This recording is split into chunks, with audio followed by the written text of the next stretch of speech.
All right, welcome back to ABA exam review and our RBT exam practice question series where we're going through the next set of questions together and breaking them down. If you're new to the channel, welcome. If you're returning, welcome back. Please like and subscribe. Check out btexamreview.com for all of our study materials, including our combo pack. As always, when you pass, let us know so we can include you in our Sunday shout out. Work hard, study hard. Let's get going. Dave's mother-in-law likes to cook for him, but he doesn't think she uses enough seasoning. Each time Dave eats a meal, he says, "This is good, but maybe one more pinch of salt." Dave does this until he thinks there is the right amount of salt and then says, "This is perfect." Dave is doing what to his mother-in-law's behavior? Now think about this for a second. We are looking at Dave and what he is doing to his mother-in-law's behavior. So how is Dave acting? Well, each time Dave eats a meal, which he doesn't think has enough seasoning, he tells the mother-in-law, "This is good, but maybe one more pinch of salt." So he's saying, "Your food is good, but how about one more pinch of salt?" So he's doing this until he gets the right amount of salt. Now, what's another way to describe this? Well, to me, it looks like he's reinforcing approximations until the mother in law achieves the terminal behavior. And when we reinforce approximations until we reach a terminal behavior, what do we call that? A, prompting. Be very careful here. All right. A lot of you want to answer prompting. Why is this not prompting? Well, because it's a consequence. It's happening after, right? So the meal is already cooked, okay? And Dave, in response, says, "This is good, but maybe one more pinch of salt." Prompting would have to come directly before cooking, or even while she's cooking, Dave would be prompting more salt. But the meal's done, Dave is eaten already. He's saying one more pinch of salt. It's a consequence. It's occurring after, so it can't be a prompt. Prompts are antecedents, not consequences. However, B, shaping, is what we're looking for. We're looking for whatever describes reinforcing approximations. So one more pinch, one more pinch, one more pinch, until we reach that terminal behavior, which is the right amount of salt. And he says, "This is perfect." That is shaping. Non-contingent reinforcing. Well, no, non-contingent reinforcement or reinforcing is, again, an antecedent procedure. And then high probability requesting, again, an antecedent procedure where we are giving a lot of high probability requests for a low one. Dave is not doing any of these things. He's simply shaping the mother-in-law's meal by reinforcing the approximations until she reaches the right amount or the terminal behavior, and then he reinforces with, "This is perfect." So Dave is doing what? He is shaping. Jace does not seem to want to sit still during circle time. He crawls all over the chairs and his peers. However, when Miss Lacey walks into the room, Jace attends to the story. Miss Lacey possesses what? Okay, what is occurring in this situation? Well, first, let's ask ourselves, what is the question asking? It's asking about Miss Lacey and her behavior. And up until this point, we know Jace doesn't sit still. He crawls all over the chairs and peers. But then Miss Lacey walks into the room. All of a sudden, Jace is attending to the story. So when Miss Lacey is present, Jace's behavior changes. And what do we call that phenomenon when in the presence of a stimulus, behavior changes? Because that's what's occurring here. Jace's behavior changes in the presence of Miss Lacey, who's a stimulus. So does Miss Lacey possess instructional control? Well, she does. And in practice, you'll probably hear the term instructional control quite a bit. And instructional control is just the non-technical way of saying stimulus control. Stimulus control B simply says, in the presence of a stimulus, behavior changes. So if you have instructional control, then in your presence, you have the ability to change the behavior of the learner. Miss Lacey has instructional control over Jace because his behavior changes when she's in the room. In other words, Miss Lacey has stimulus control over Jace. She has stimulus control over his behavior. C, punishment control, is not a thing. So our answer is going to be D, both A and B. Now, this is a more technical question. It's a teaching question, though. One, instructional control and stimulus control mean the same thing. It just means you have control over the behavior. All Miss Lacey has to do is walk into the room and Jace's behavior changes. She's got very strong instructional or stimulus control.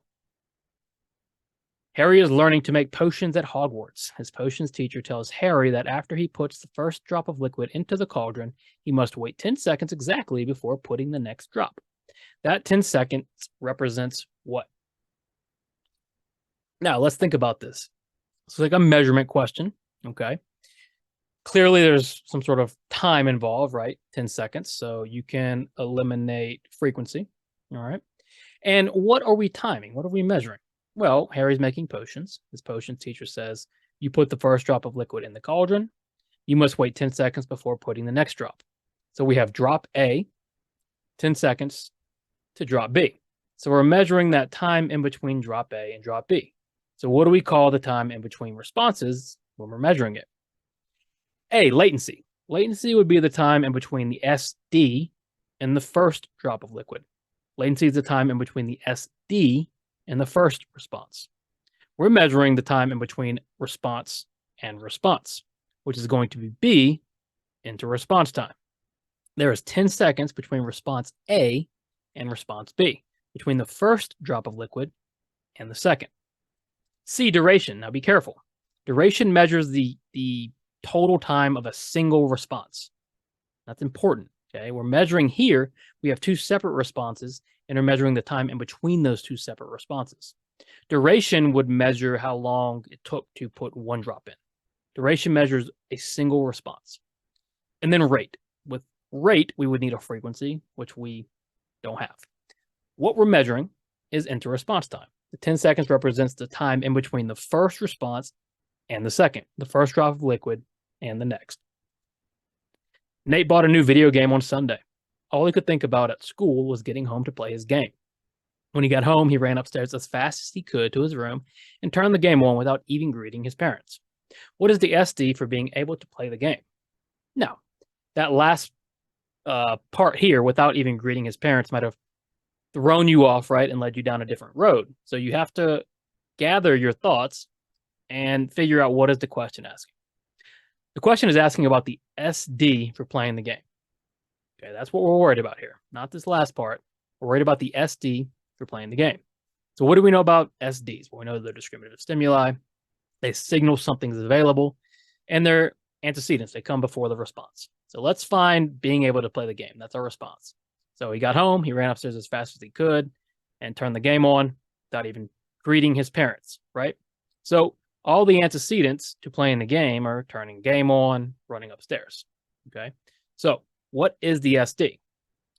A and B are deprivation from the game all day and satiation on the game all day. Well, you know B is wrong because he wasn't satiated on the game. Satiated means you've had enough, right? You've been given too much or you're tired of it, essentially. Deprivation means you haven't had enough. You've been deprived. It's been withheld. And Nate has clearly been deprived of the game while sitting at school. However, deprivation is a motivating operation, not an SD. So deprivation and satiation are MOs. We can't pick A or B. What about C, seeing the game in his room? Yeah, absolutely. Seeing the game in his room is the SD signaling the game is now available. Not greeting his parents is not the SD, okay? That could happen for a million different reasons, but not greeting his parents does not signal the game is now available. What signals the game being available is seeing the game in his room. Once he gets up to his room, sees the game, he can now play the game. If you are flipping a coin and heads produces reinforcement while tails does not produce reinforcement, what type of basic reinforcement schedule would this follow? Interesting. So we have our basic reinforcement schedules. And our basic reinforcement schedules consist of ratio and interval schedules. Ratios are based on responses. Intervals are based on time. And with fixed, right, it's unchanging. Variable represents an average. Now, when you're flipping a coin, can you predict reliably what side you're going to get? Well, no. You're only getting reinforcement for heads, but you can't reliably say, well, we're going to reliably flip the same number of coins each time, flip the same amount of, do the same amount of flipping each time and produce the same amount of reinforcement, right? Because there's no way to predict that. So if we are flipping this coin and heads produces reinforcement while tails does not, okay, you can't predict when you're going to get heads. So you've got to keep flipping and flipping and flipping until heads comes up. So if it's not a fixed amount of time or fixed amount of flips, it's got to be variable, right? It's going to be on some sort of changing schedule. And it's also based on responses, not time. So if we have a changing amount of responses to get reinforcement, what do we consider that? Well, of course, a variable ratio. A fixed ratio says, no matter what, if you flip this coin 5 times, you get reinforcement. Well, we know that's not the case because you can flip a coin 5 times in a row and never get heads. So it can't be fixed. And then the interval schedules are based on amount of time. You can flip a coin for 5 minutes and maybe never get heads because it's completely random. So it can't be based on time. It's just based on a random average number of responses, right? So over a long period of time producing heads, you'll eventually get an average number of responses, and that's going to be your variable ratio. A 19-year-old client lives in a home with 5 other adults. The 19-year-old wants to quit smoking, so his behavior analyst designs an intervention targeting smoking. 2 weeks later, the 19-year-old tells the behavior technician that he is done with this intervention. What should the technician do? All right, this is an ethics question. And what's important here is we have this 19-year-old. All right, so they're an adult. All right. And what we also have to consider is when we design interventions, the client has a say. Now, the amount of say they have can vary. Okay, obviously, a 4-year-old doesn't just get a pick to do whatever they want, right? But they do have input. And when you're 19 and an adult, you get to make your own choices. So this 19-year-old lives with 5 other adults. He wants to quit smoking. So we got an intervention. 2 weeks later, the 19-year-old says, well, I don't want to do this anymore. As a technician, what do you do? What is your responsibility?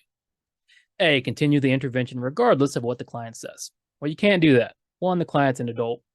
2, in this case, we just can't continue doing an intervention the client has no interest in doing. 1, it's not going to be effective, right? And 2, it's a 19-year-old. They can make their own choices. B, try and convince the client to continue by appealing to the dangers of smoking. Well, that's not your job as a technician. Okay, that's not your role. Your role is implementation. C, stop the intervention and contact a supervising analyst as soon as possible. Yes, in this case, you have an adult. You've got to stop the intervention. You have to contact your analyst and say, look, they don't want to do it anymore. How do we proceed? Now, if this client was 11 and they don't have necessarily the authority to just say, I don't want to do this, you might try to continue the intervention, okay? But you still need to reach out to your analyst as soon as possible. But in the case of an adult who can terminate at any time, essentially, right? You just have to stop this intervention and reach out to your analyst, okay? The 19-year-old can choose to smoke if the 19-year-old wants to. D, not enough information? No, we have enough information. It is not illegal for a 19-year-old to smoke. If they chose to quit and now they don't want to quit, it is not your responsibility as a technician to convince them otherwise. You need to stop the intervention and contact your analyst ASAP. Which of the following would not be an example of a potential reinforcer for a 7-year-old boy? A couple things here. First, it's a not question. So we're asking which would not be an example. So 3 of these would be an example of a potential reinforcer, right? Ideally. Now, we're talking potential reinforcers for a 7-year-old boy. How do we identify potential reinforcers? Well, systematically, we would do a preference assessment. Preference assessments identify learner preferences, and they identify potential reinforcers. Now, we don't have any information on an assessment. We have no information on this person, except they're a 7-year-old boy. And if all you know is they're a 7-year-old boy, then that means pretty much anything is a potential reinforcer. Everything's potentially reinforcing until it isn't, until we've done an assessment. So with that said, could flashing lights be a potential reinforcer? Sure. Could a toy doll be a potential reinforcer? Absolutely. Could a fire truck be a potential reinforcer? Yes. Based on the information, all 3 of these are potential reinforcers. We're not saying they are reinforcing. We're saying they have the potential to be reinforcing. And we're going to figure that out through reinforcer assessments. So what would not be an example? Well, none of these. All of these are potentially reinforcing until we figure out they're not. All right, so kind of a trick question, but it's a concept question. The police show up to Sandra's house and see a giant hole smashed into the wall. The police ask Sandra to describe who did this to her house. Sandra says the person was big, red, and shaped like the Kool-Aid Man. Sandra is describing what? Think about Sandra's description. The police show up, giant hole. Sandra says the person was big, red, shaped like the Kool-Aid Man. What is Sandra describing? Well, Sandra is describing how they looked. And when you're describing how something looks, are you describing A, the function? Well, no. The function is the reason something occurs, but it's not necessarily how it looks. What about B, form? Yes, form is how something looks. It's the topography. What about C, magnitude? Magnitude is intensity. Sandra's not describing intensity. She's describing how they look. So Sandra, by saying the person was big, red, and shaped like the Kool-Aid Man, is describing the form or the topography. All right, check out btexamreview.com for all of our study materials. As always, let us know when you pass, like, subscribe, work hard, study hard. See you soon.